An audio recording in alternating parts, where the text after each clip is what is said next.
We had a dear patriot pass away from Bear Witness Central. His name is Teddy Garcia. He passed away this Tuesday. And read one of the big contributions he made. Teddy Garcia was a Cuban exile, and he saw communism. And he's dedicated much of his life trying to warn Americans about the evils of communism, but also how, because he saw many of this firsthand, he wanted to warn people as to the tactics and the strategies that communists use before the actual revolution comes. And so he was very dedicated to the cause. And I want to read an article that we put up at Bear Witness Central just to give you some idea of what this man did, and he had a really good contribution towards the end of his life here. A group of courageous activists from Bear Witness Central organization traveled to Washington, D.C. to conduct a tactical protest named Operation FBI Whistleblowers that would exhort FBI agents to protest internally, to speak out to the public about Hillary Clinton's breach of rules for handling of classified material, and to send more critical information to WikiLeaks in order to prevent Hillary Clinton from getting the presidency. 3 days after the operation was conducted on October 24, 2016, directed by Dr. Ted Garcia, a Bear Witness Central director, and spearheaded by members of Bear Witness Central and with assistance from members of Alexandria, Tea Party, and local patriots, FBI agents from Washington, D.C. and New York City spoke to FBI Director Comey in regards to emails found in Weiner's computer. Dr. Garcia, a Cuban American who served 2 terms in the U.S. military in Vietnam, left Cuba fleeing from communism as a teenager, passed away Tuesday, December 5, 2017. Dr. Garcia was a family doctor in Orange Park, Florida, was an entrepreneur, inventor, and patriotic activist. He was proud of having conducted a tactical operation at the FBI facility, and always commented that it was his great contribution to the United States of America. And if you go to the Bear Witness website, you can actually watch the video of what they were doing. It was really remarkable. He was correct. The tactical operation was a success and precipitated Hillary's loss of confidence from many voters and might have saved America. Family and friends will miss Dr. Garcia. So I just want to take a moment of silence and just, dedicate that to him. The funeral is today, by the way. And that's why Rolando, who's the president of Bear Witness Central, is not here. He was a dear friend of his, so let's just take a moment of silence.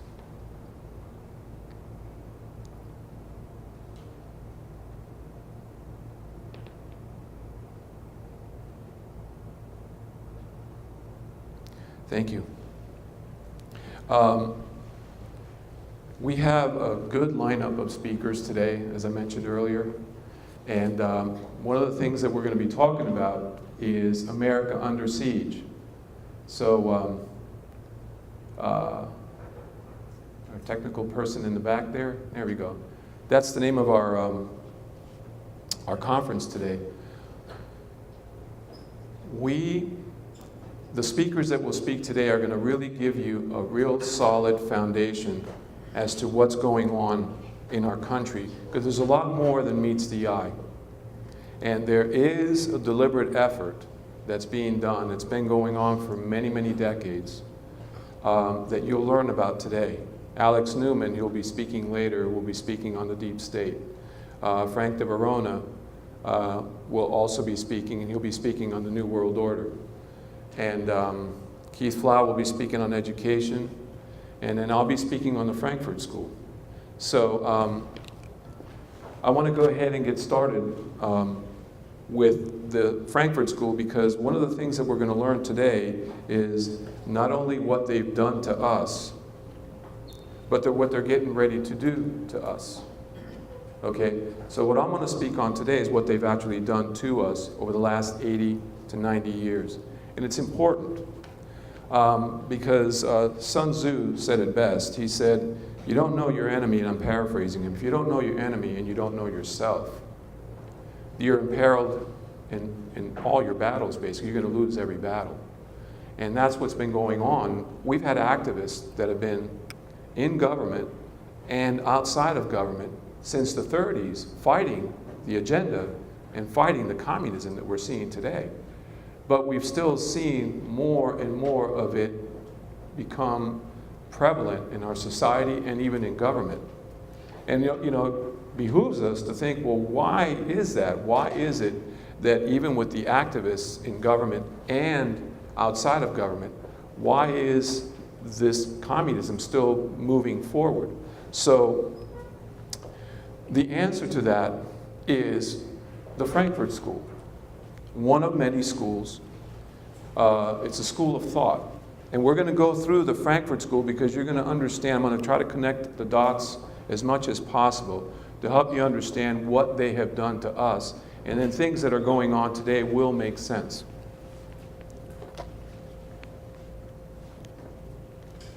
So I want to start off with why is it important for us to understand the Frankfurt School? Well, two reasons. The Frankfurt School has been one of the most influential think tanks and activist organizations in the 20th century, and they have had a profound but negative impact on American culture. So we're going to briefly go through the history of the Frankfurt School. There's so much to say. This is actually an hour-and-a-half presentation that I'm going to do in probably 50 minutes, so I'm going to move pretty quick. There was the Third Communist International back in 1919 was driven by Lenin, and they came together. There was many delegates that were present. You can see a whole laundry list of different socialist and communist party organizations throughout the world that attended that Communist International. And you'll see at the bottom there, Willy Munzenberg. Can't see it, it's in red, but it's kind of hard to see. But we're going to talk about him later because there's much to say about him. But this is the policy statement that they developed at that symposium. This was back in 1919. The inevitability of the replacement of the capitalist system by the communist social system. That was number one. Number two, the necessity of the proletarian revolutionary struggle for the overthrow of bourgeois governments and for the destruction of the bourgeois state and its replacement by a new type of state, a proletarian state of the Soviet type, which would ensure the transition to a communist society. So you see there that they were already planning almost 100 years ago the demise of Western society at that conference. So when they began to do a review afterwards of how communism was moving throughout the world, they weren't that excited about its movement. So they organized another symposium at the Marx Engels Institute in Moscow. And these were some of the people that were present. And basically what they did at that symposium was they sat down and decided to put together an agenda, a bullet point list of what needed to happen in order for them to further communism throughout Western culture. And then when they were finished, they were so excited about their plan that they decided to organize under Felix Guello, who was one of the founders. His father was a wealthy grain farmer from Argentina, and he put the money up to establish the Institute for Social Research, and it was later known as the Frankfurt School. That's where the Frankfurt School gets its name, because it was established at the University of Frankfurt in Frankfurt, Germany. So when the Nazis came to power, they kicked all the communists out. And one of the communist groups that they kicked out was the Frankfurt School. So what they did is, through help from insiders here in the United States and from other organizations, the big think tanks, they decided to go ahead and reopen their institute at Columbia University. okay? And then from Columbia University, they began to spread from there. And they went to Princeton, Brandeis, University of California, and others, and they began to spread from there. The Frankfurt School did. So, and these were different sources of funding that they received. You can see the Rockefeller Foundation was a big part of it. There's a Columbia Broadcasting System and the Hacker Psychiatric Clinic. That's very important, and I'll explain that later, because there's some issues that relate to this that are important to understand about the Frankfurt School. So what was their philosophy, okay? Well, when they came together, George Lukács was usually he was the brainchild, okay, of the Frankfurt School. And this is an article that was written back in Fidelio magazine in 1992. And this is what was written about Lukács. It says, Lukács identified, this is the philosophy now, Lukács identified that any political movement capable of bringing Bolshevism to the West would have to be, in his words, demonic. It would have to possess the religious power which is capable of filling the entire soul. However, Lukács suggested such a messianic political movement could only succeed when the individual believes that his or her actions are determined not by personal destiny, but by the destiny of the community that has been abandoned in a world that has been abandoned by God. So what they discovered at that symposium and what they decided is they needed to create this kind of an idea, okay? The problem was, in Lukács' mind, was that as long as the individual had the belief or even the hope of belief that his or her divine spark of reason could solve the problems facing society, then that society would never reach the state of hopelessness and alienation which Lukács recognized as the necessary prerequisite for a socialist revolution. So you see now that they began to start looking and saying, Christianity is a target here, because that moral fiber that was embedded. See, America was a Christian nation. It was established as a Christian nation.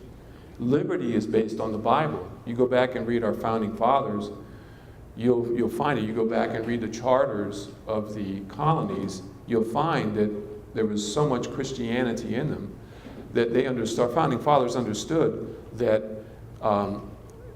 people could not govern themselves if they had a moral compass. And that's basically what governing ourselves means, as Franklin put it, is governing ourselves under God. See, in a society where people can exercise moral restraint, you didn't need big government. So they understood that, and they decided they needed to attack that. So what was their plan? Okay, they also came up with 2 bullet points. They concluded at that symposium that the annihilation of Western culture, particularly the Judeo-Christian culture, was necessary. Second, a new cultural form needed to be created to increase the alienation of the population. A new barbarism was needed. So since that point, this is back in the late 1920s, they decided that they needed to create a new barbarism in America. Okay, at the same time, Antonio Gramsci had concluded the same thing, and he wrote, when he was in prison, he was a communist from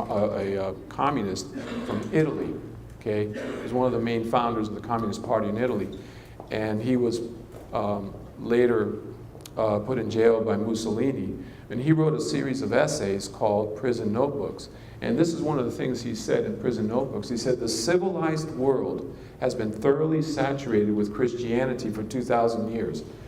Any country grounded in Judeo-Christian values cannot be overthrown until those roots are cut. But to cut the roots, to change culture, a long march through the institutions is necessary. Only then will the power fall into our laps like a ripened fruit. So here you see clearly what their agenda is. Now keep in mind, Antonio Gramsci was admired by Saul Alinsky. Saul Alinsky based all of his work on the writings of Antonio Gramsci. Willie Munzenberg said this. He said, "We will make the West so corrupt." Listen to what he says. He says, "We will make." He didn't say the West is going to become corrupt. He said, "We will make the West so corrupt that it stinks." Those are his words. Okay? The strategy to destroy the Judeo-Christian culture became known as cultural Marxism. Okay? But it has another name. Political correctness. Political correctness is cultural Marxism. Cultural Marxism is political correctness. So we'll get into that later. So how have they executed their plan? Well, this is the plan that they came up with. This is from another article in the Catholic Insight, written back in 2009. These were the 11 goals that they set. Emptying the churches, the teaching of sex and homosexuality to children, the promotion of excessive drinking, encouraging the breakdown of the family, the undermining of schools and teachers' authority, controlling and dumbing down of media, the creation of racism offenses, continual change to create confusion, huge immigration to destroy identity, unreliable legal system with bias against victims of crime, and dependency on the state and state benefits. Does any of that sound familiar? This is where it comes from. This is what they've been doing. So when you see all these attacks and all this activity in culture, in movies, in media, in cartoons, in curriculum, it's all based on what these Marxists, because remember, they took control.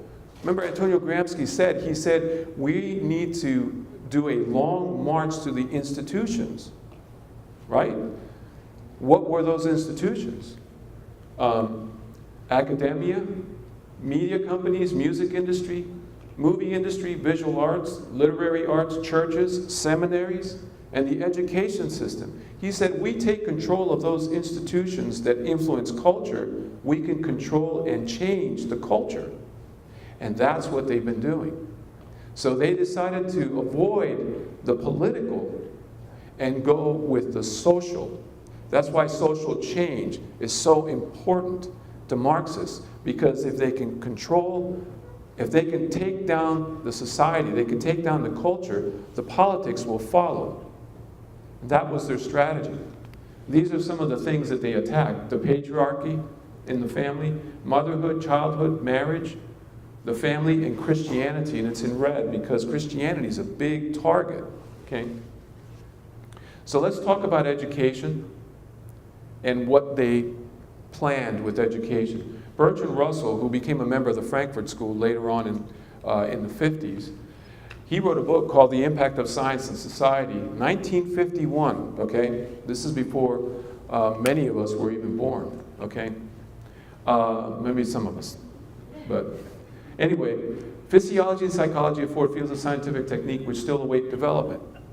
This is in his book. The importance of mass psychology, psychology of the masses, has been enormously increased by the growth of modern methods of propaganda. Of these, the most influential is education. The social psychologists of the future will have a number of classes of school children on whom they will try different methods of producing an unshakable conviction that snow is black. Then he goes and outlines 4 things that he said needed to be in education. 1, first, the influence of the home is obstructive. That needed to be in education. Second, that not much can be done unless indoctrination begins before the age of 10. Third, that verses set to music and repeatedly intoned are very effective. To do what? To change the way people think. So you start to see a little bit of a picture here of not only ideological subversion, but psychological subversion as well.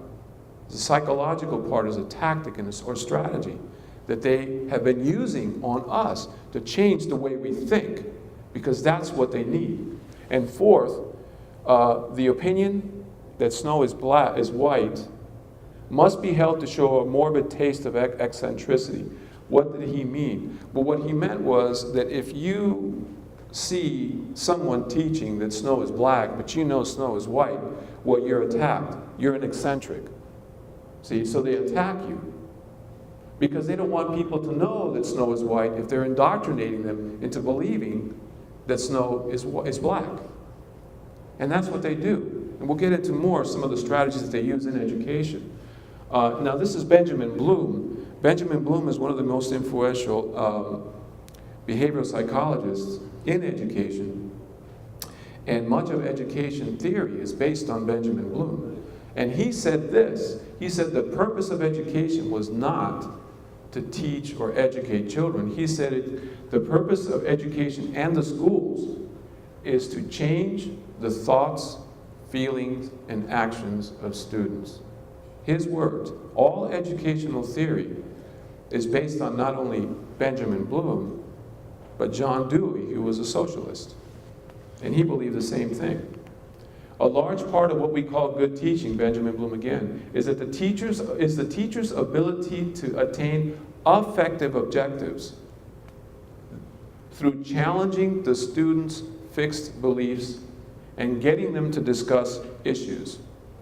This is how they do it. So if you have a classroom of 50 kids, and let's say 2 of them are Christians, they go after the Christians to get them to change the way they do. How? By challenging their fixed beliefs. Well, how do you know God created the earth? Look at evolution.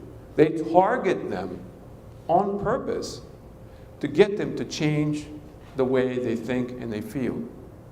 And that's how they do it. They do it through intimidation, because since the public school system, because one of the things that they've done is they've changed the way that economics works, where they've literally were effective in changing our economic system from a one-income system to a two-income system. So you can't really live comfortably these days unless there's 2 incomes, particularly with families. So they understood that. They pre-planned that to get the moms out of the homes, and then that way it would force the kids to have to go to the public schools. And then the public schools would indoctrinate them and then get them to change the way they think, because the stronger influence on the children today is the school system. They get more of their ideals from what they learn in school than what they do in home. Why? Because they spend more time there. See? So they understood that. A scrutiny in the past 50 years, this is from Robert Marzano, okay, writing about Benjamin Bloom. He said, a scrutiny in the past 50+ years in education indicates that Bloom's taxonomy has had a significant yet uneven influence on educational theory and practice. What's he saying? He's saying Bloom had an uneven influence on education. So there was 90% Benjamin Bloom and 10% everybody else. So what is he saying? He's saying Benjamin Bloom basically defined education. I'll skip this. We've seen a lot of the education system go down the tubes, and starting from the 60s, but it actually started even before that. Because what we saw in the 60s with the countercultural revolution was really a fruit. Because Herbert Marcuse was a leading element in the 60s with the Make Love Not War, the big hippie movement. Herbert Marcuse was very involved in that, and he was a member of the Frankfurt School. So by the time those kids were, most of us that went to college around that time, or even high school, we already had that influence, but the groundwork had already been laid 10 or 20 years before that to reach that point. But Guillaume Ducage became Deputy Commissioner for Culture in Hungary, and one of the first things he did, okay, this is from an article in the American Thinker, he said, he immediately set plans in motion to de-Christianize Hungary. De-Christianize Hungary. That's what they're doing with us right now. They're trying to de-Christianize our nation. Reasoning that if Christian sexual ethics could be undermined among children, then both the hated patriarchal family and the church would be dealt a crippling blow. Okay? Lukács launched a radical sex education program in his schools. Sex lectures were organized and literature handed out, which graphically instructed youth in free love and sexual intercourse while simultaneously encouraging them to deride and reject Christian moral ethics, monogamy, and parental and church authority. All of this was accompanied by a reign of cultural terror perpetrated against parents, priests, and dissenters. Does that sound familiar? That's what's going on. Media, I'm just going to say this about media because I want to get to the Christian part. It's very, very important. This is Lenin back in 1901, okay? Very important for us to understand this. Because remember, if we don't know our enemy and we don't know ourselves, we're going to lose every battle. We need to understand this. A newspaper is not only a collective propagandist and a collective agitator, it is also a collective organizer. So when we watch the news today, the media is controlled at the highest levels by Marxists. That's why we have such a terrible media today. That's why they're so left-wing. Okay, they've been captured. They were captured, decades ago. But every time we watch the news, we're either propagandized, we're either agitated, or we're either organized. Why? Because the media controls the message. They decide what we should know and what we shouldn't know. That's a problem, because many of us depend on the media. I'm going to read something that was written by Edward Bernays about that. We depend on the media for our information. So this is what they're doing, okay? All right, I'll skip drugs, but there's a lot to say there. Okay, oops. Oh, I need my technical person here. There we go. All right, oops. Here we go, entertainment. We'll skip that too because we'll talk a little bit about it because this one's pretty obvious. Anybody watch the sitcoms of today? They're a total disgrace, okay? Well, that disgrace is not accidental. It didn't happen by accident. It's been a deliberate effort, and they use these TV shows and entertainment for the sole purpose of propagandizing us, to change the way we think, to make those issues that they bring up in media, whether it's in movies, in cartoons, in the news, make those issues as if American society is not only that, but that it is normal. They really want to condition us to think that way. Okay, now George Lukács, remember him from earlier? The one who said that we needed to create a world abandoned by God? He wrote a book in 1910 called Soul and Form, where he promotes the abolition of culture. And one of the things he argues in that book is that the arts are an excellent means to degenerate culture, to create cultural hatred or cultural pessimism. Well, that's what the movies are doing. That's what novels do. That's what sitcoms do. That's what motion pictures do. That's the whole purpose. They're not there for entertainment. These are examples of music, songs that we've heard growing up. Some of us. If you listen to the lyrics of many of these songs, you find that it's all either anti-Christian, anti-relationship, demonic, you name it. These are 3 movies that have heavy propaganda in them. And now, particularly Cars 2 was very heavy in sustainable development propaganda.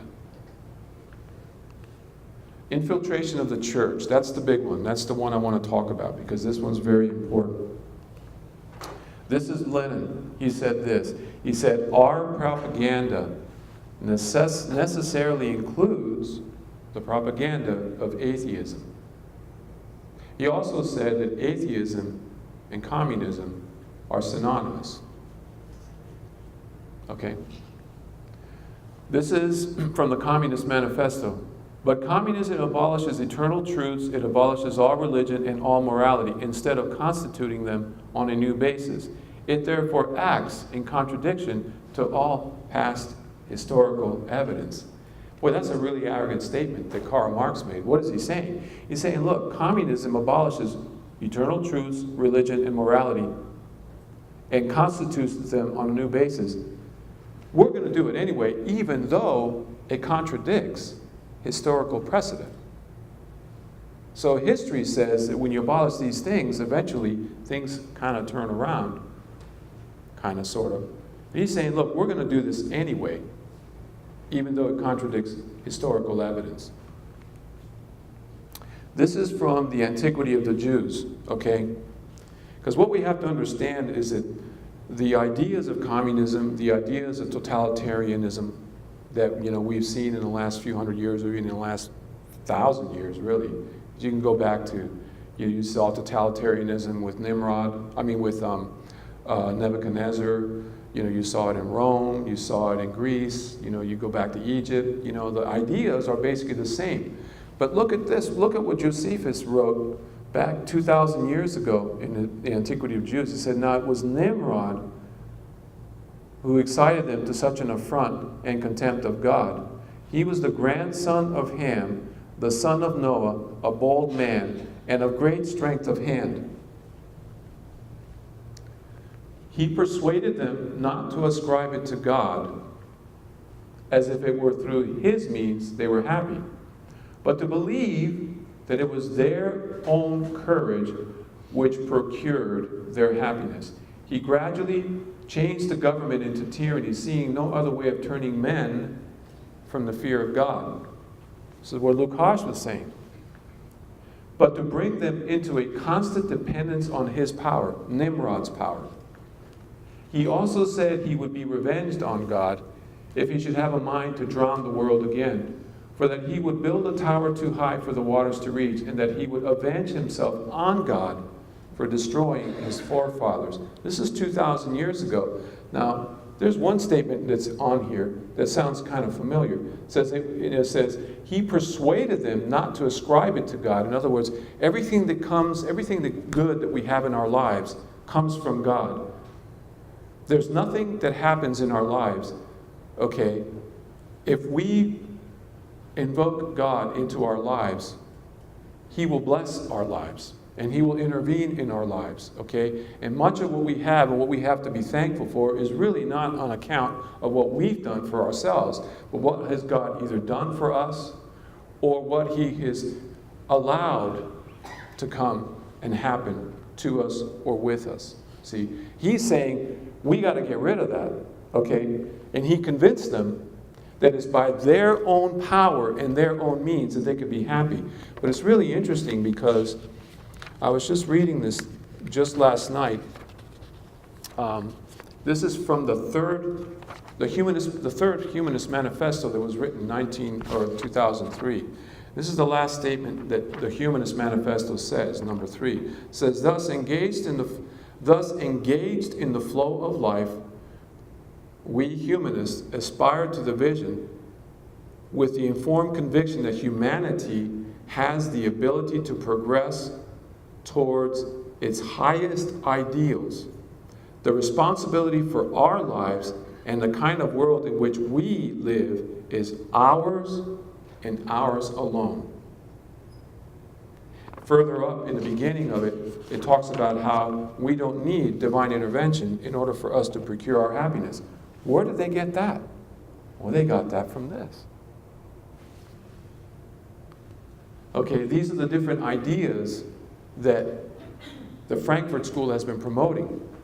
Social justice, Gnosticism, the changing of Bible translations, the shifting of church music, the drop-off Sunday schools, the concept of equality, women pastors, social issues, silence in the pulpit. That's a big one.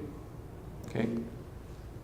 Paul Kangor wrote an article called War on Religion, and he said this about communism. He said, the roots of this hatred and intolerance of religion lie in the essence of communist ideology.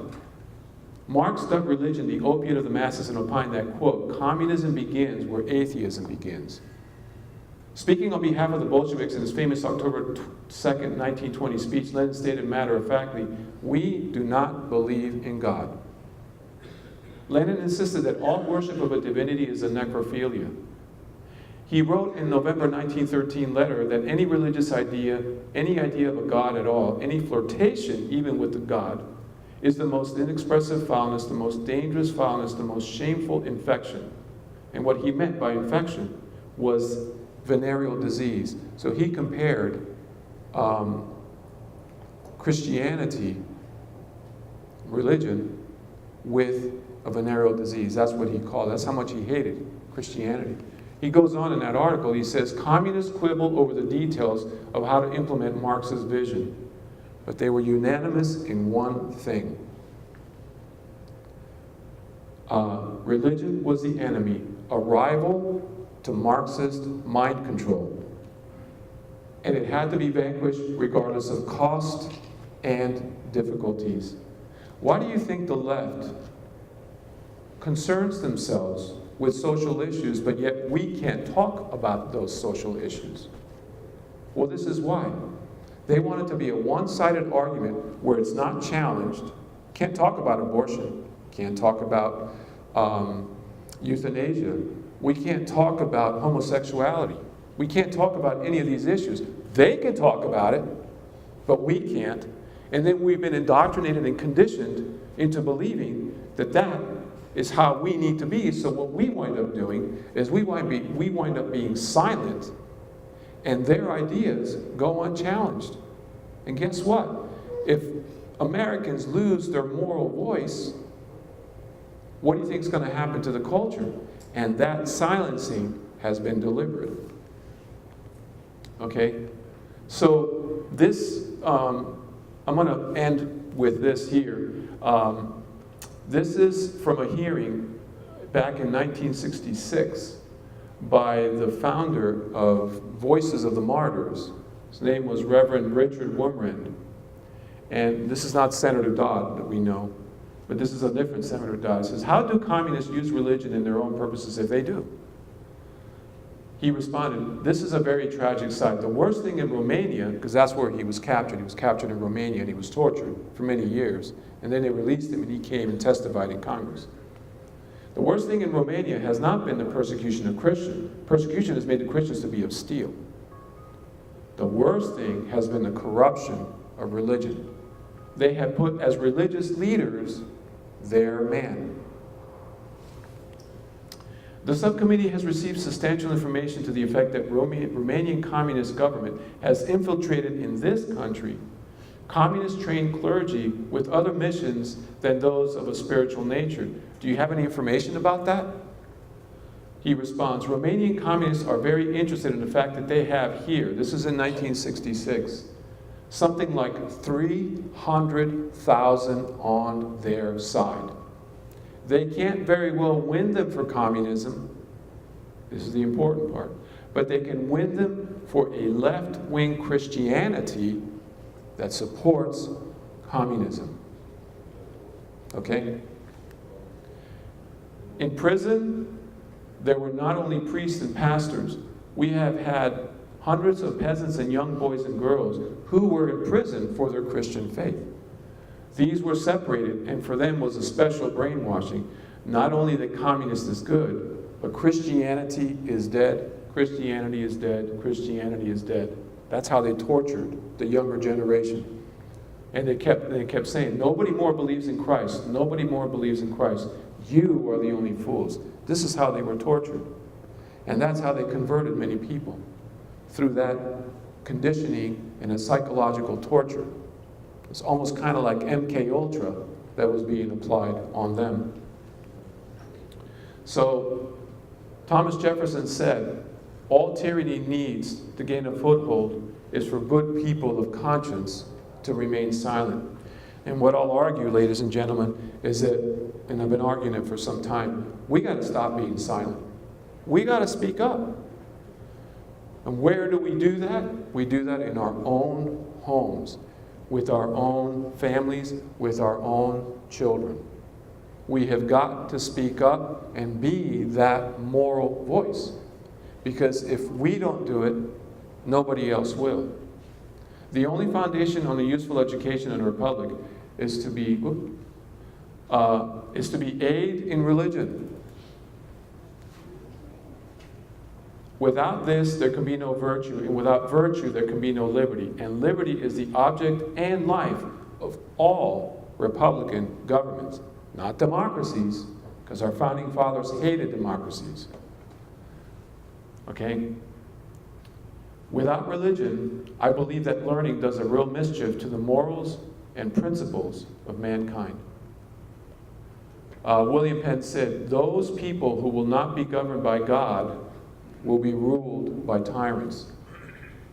Patrick Henry said this, "It cannot be emphasized too strongly too often that this great nation was founded not by religionists, but by Christians, not on religions, but on the gospel of Jesus Christ. Amen. Yeah. For this very reason, peoples of other faiths have been afforded asylum, prosperity, and freedom of worship here." So, my time is running a little short. How am I doing on time there? 7 minutes. Okay, I'm going to make this really quick. This is a political spectrum on morality. It's based on the political spectrum of political power. Because zero government is on the far right. You know, they want to tell you that fascism's on the far right and communism's on the far left, and then moderates are in the middle. That's a false spectrum. The true spectrum is anarchy, zero political power on the far right, and then totalitarianism on the far left, where you get fascism and communism and socialism and monarchies and all these isms and all these totalitarian systems, okay, dictators, all those are on the far left. But if you notice on this graph here, we have that if the more morality exists in a society, the less government is needed. The more immorality there is in a society, the more government is needed. And that's the strategy that these totalitarians use. They want to create a barbaric culture to justify why people cannot govern themselves, and they need government to rule over them to keep them in check. Okay? So I want to close with if you guys want to take pictures of this, you can. These are recommended reading here. Okay? Well, no, wait a minute. I'm sorry. Here's the educational list of educational material. If you've never heard of the 5,000-year leap, you need to read the 5,000-year leap. If you've never watched the documentary Monumental, you need to watch the documentary Monumental.